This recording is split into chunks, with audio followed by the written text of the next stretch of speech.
Ketika kita melihat air, saya sangat senang sekali memandangi air. Kenapa?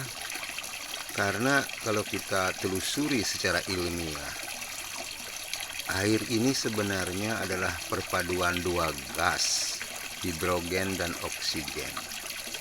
Hidrogennya 2, oksigennya 1. Jadi para ilmuwan menyebut H2O.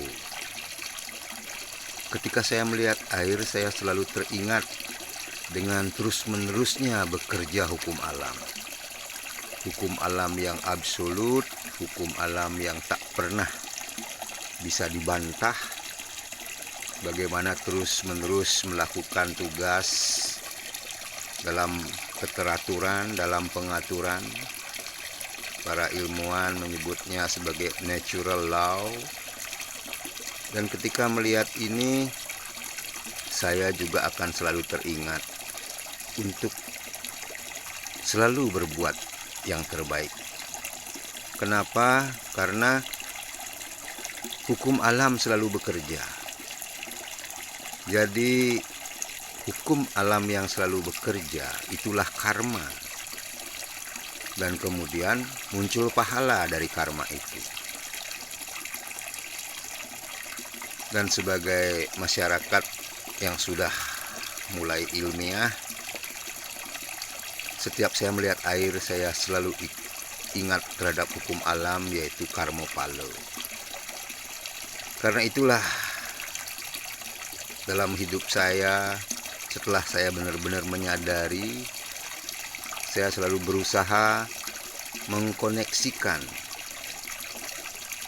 hukum alam ini, hukum karma pala ini setiap saat dalam kehidupan saya.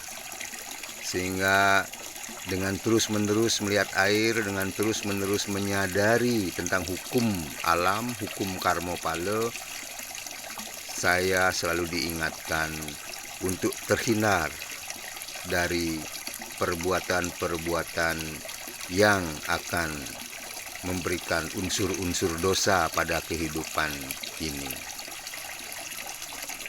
Jadi dosa adalah ketika kita keluar dari jalur hukum alam. Karena itulah ketika kita setiap hari meminum air, setiap hari melihat air, dan kemudian kita lupa dengan hukum alam, hukum karma pala, hukum absolut yang tak bisa dibantah, maka sepertinya kita perlu bertanya, kenapa kita sampai lupa bahwa alam ini diikat oleh hukum karma dan sebagai hasilnya adalah pahala atau hasil dari perbuatan. Ya, itulah hukum karma pala.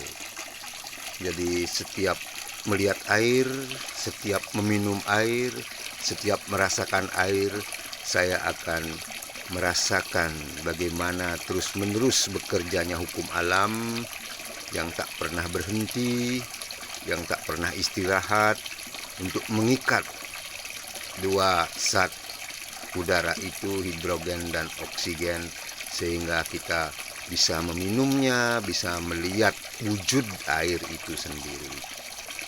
Kalau orang tua kita dulu menyuruh kita mencari mana air adalah api, mana api adalah air. Itu sebenarnya mereka sudah tahu bahwa walaupun tidak dijelaskan secara ilmiah, kedua hal itu mengandung hidrogen dan oksigen.